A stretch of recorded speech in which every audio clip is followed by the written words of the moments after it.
Welcome to Journey to Nineveh, a Bible study on the book of Jonah. As we begin to study, it's important to have some background information so that you can understand what's actually happening in the story. As we begin, right off the bat, you're going to notice that the writing of Jonah and Jonah the prophet are pretty different than other prophets you may have read. Many of the other minor prophets, like Amos and Joel, are written in a different genre called an oracle. That's why Jonah is considered to be what biblical scholars call a prophetic narrative.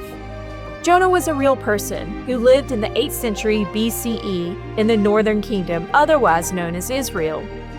He is from Gath-hepher, 3 miles northeast of modern-day Nazareth, in the modern-day nation of Israel. He was a prophet called by God to prophesy during the reign of Jeroboam II, who was the king of Israel from 786 to 746 BCE. Now there's a brief word about the prophet Jonah in 2 Kings chapter 14, verses 23 through 27. I encourage you to read that passage as you read the book of Jonah and dig into this study. As we jump into the book, the first verse is a pretty typical prophetic call from God.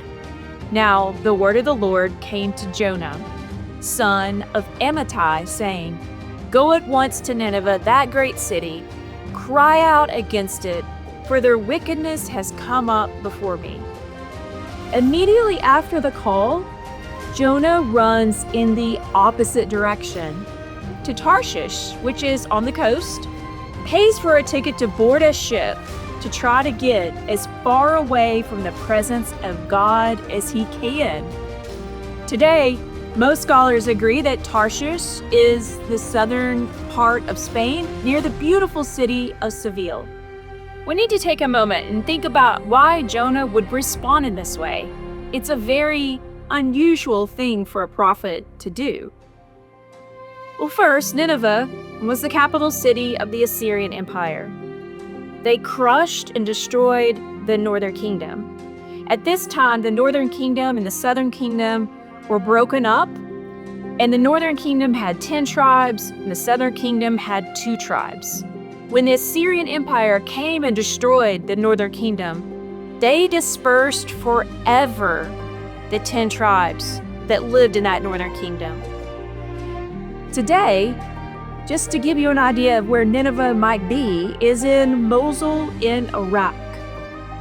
The Assyrians were horribly cruel and brutal conquerors, and are even attributed with the invention of crucifixion.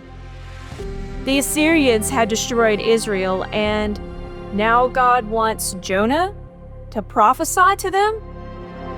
It makes more sense now that Jonah would run the opposite way.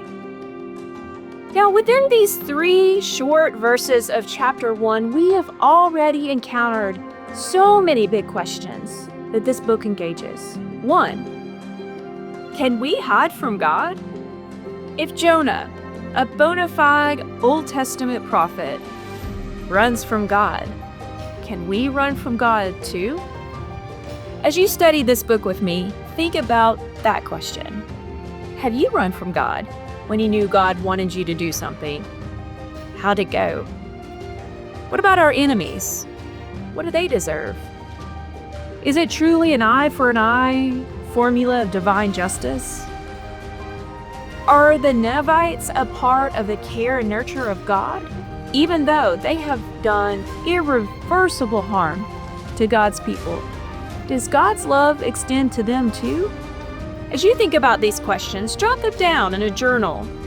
Pray about your answer, and engage these deep theological questions in your own faith.